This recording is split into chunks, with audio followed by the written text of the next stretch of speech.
Assalomu alaykum, hurmatli yurtdoshlar.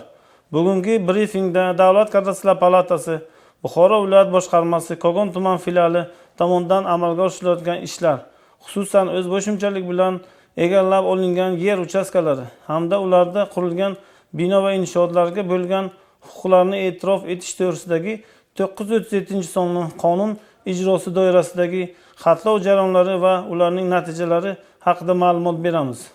Mazkur qonun ijrosini ta'minlash maqsadida tumanda xatlov ishlari belgilangan reja grafik asosida bosqichma-bosqich amalga oshirib kelinmoqda. Xatlov jarayonlari orqali fuqarolarning mulkiy huquqlarini qonuniy jihatdan mustahkamlash, ularni ishonchli himoya qilish hamda ko'chmas mulklar bo'yicha yagona va ishonchli axborot bazasini shakllantirishga xizmat qilmoqda. 2026-yil 30-iyul holatiga ko'ra Kogon tumanida jami 4650 ta ko'chmas mulk obyektlari xatlovdan o'tkazildi. Shundan 3633 ta obyekt UZCAD axborot tizimiga kiritildi.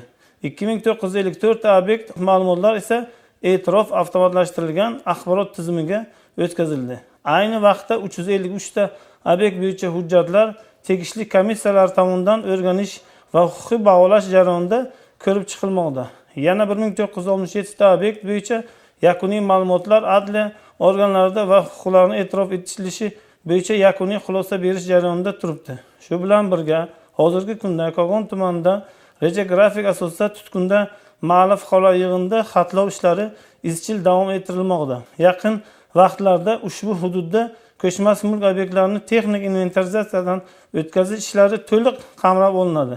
Shundan keyin kadastr xodimlari reja jadval asosida Navruz mahalla fuqarolar yig'inida xatlov ishlarini boshlab yuborishadi. Kadastr idoralari jarayonlarning o'z vaqtida va sifatli olib borilishida bevosita mahalla yetkiligi va mahalla faollari bilan hamkorlikda ish olib kelmoqda. Hurmatli fuqarolar, Kogon tumanidagi barcha mahallalarda texnik inventarizatsiya ishlari tizimli ravishda olib borilmoqda. Ushbu jarayonda birorta ham xonadon yoki yer uchastkasi e'tibordan chetda qoldirilmaydi. Mutaxassislar tashrif buyurgan vaqtda xonadonda bo'lishingiz, zarur ma'lumot va hujjatlarni taqdim etishingiz hamda jarayonga amaliy yordam ko'mak ko'rsatishingiz muhim ahamiyatni kasb etadi.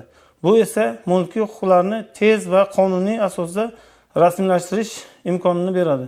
Eslatib o'tamiz, kadastr xodimlari maxsus xizmat kiyimi, bejiklarga ega bo'ladi. Shuning uchun faqat rasmiy xodimlar bilan hamkorlik qilishingizni so'raymiz. Noma'lum shaxslarga ishonmaslik lozim. Shuningdek, amaldagi qonunchilikka muvofiq xatlov ishlari mutlaqo bepul amalga oshiriladi. Agar kimdir sizdan ushbu xizmatlar uchun to'lov talab qilsa, bu noqonuniy holat hisoblanadi va darhol 1097 ishonch raqamiga murojaat qilishingiz so'raymiz. Fursatdan foydalanib barcha fuqarolar va tadbirkorlarga o'zlariga tegishli yer uchastkalari va ko'chmas mulk hujjatlarini qayta ko'zdan kechirish tavsiya etamiz. Agar hujjatlarda kamchiliklar, eski ma'lumotlar yoki rasmiylashtirilmagan holatlar mavjud bo'lsa, ularni o'z vaqtida bartaraf etish va davlat ro'yxatidan o'tkazish kechiktirmasdan maqsadga muvofiqdir. E'tiboringiz uchun rahmat.